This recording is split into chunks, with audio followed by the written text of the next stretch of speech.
ह्या व्यसनामुळे तुम्ही कधीच स्मार्ट दिसू शकत नाही. कधीच नाही, नेव्हर. काही काही तरुणी तुम्हाला सांगतोय का कॉलेजला गेलो मी हं, हं. आणि छान भाषण झालं माझं व्यसनमुक्तीवर, दारूबद्दल वगैरे आणि तिथली प्राध्यापिका आली, "सर मला एक प्रश्न विचारायचा आहे." हं. म्हटलं, "येस मॅम बोला ना." "आणि सर मी असं ऐकलं आहे, की जर का वाईन घेतली तर आपले गाल गुलाबी होतात." अरे बापरे! म्हटलं, "येस होतात, गुलाबी होतात." कारण त्या कॅपिलरी जे असतात ना, त्या रेडिश होतात आणि आपण गुलाबी दिसतो. पण हे तात्पुरतं होतं. नंतर ब्लॅकिश होतात आणि आपला चेहरा काळवंटतो. कोणतंही व्यसन आपल्याला विनाशाकडेच घेऊन जातं. हं. एवढी गोष्ट सगळ्यांनी ध्यानी ठेवली पाहिजे. पण त्याच वेळेला असंही म्हटलं जातं, की म्हणजे बिअर असेल, दारू असेल किंवा वाईन असेल, थोडीशी घेतली तर ती चांगलं काम करते, चांगला परिणाम आपल्या शरीरावर होतो.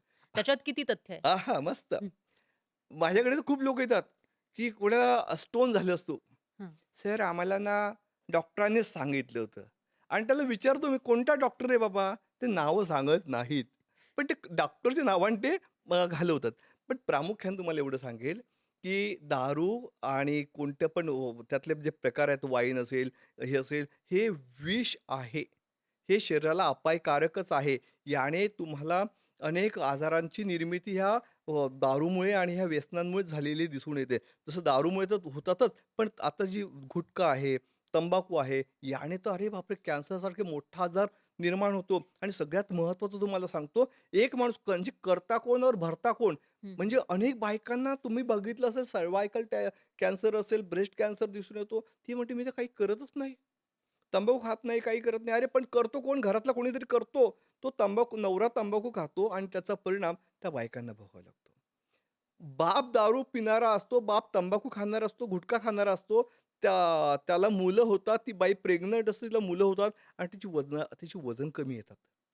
कारण तंबाखूजन्य पदार्थांचं सेवन केल्यामुळे ह्याच आपल्या देशामध्ये 10,00,000 लोकांचा मृत्यू होतो.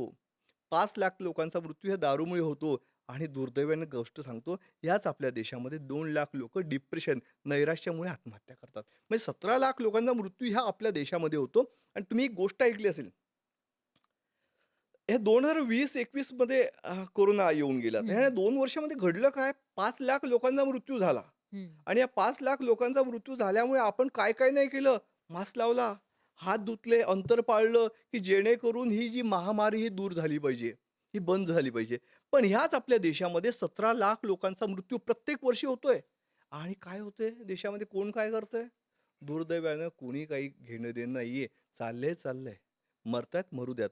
पण मला असं वाटतं, हे व्यसनमुक्तीची चळवळ आजपासून आपली उभी राहिली पाहिजे आणि आपले जे 17,00,000 लोकांचा मृत्यू जो होतोय, तो थांबला पाहिजे. हं.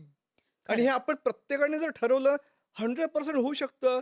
म्हणजे हं. मी नेहमी येणाऱ्या प्रत्येकाला सांगतो, की मी कोणतंही व्यसन करणार नाही आणि कुणालाही व्यसन करू देणार नाही. हा कन्सेप्ट डोक्यामध्ये पक्का ठरवा आणि नेहमी परत एकदा तेच सांगतो, "बाप तसा बेटा, कुंभार तसा लोटा" म्हणून बापानं आधी बदला हो.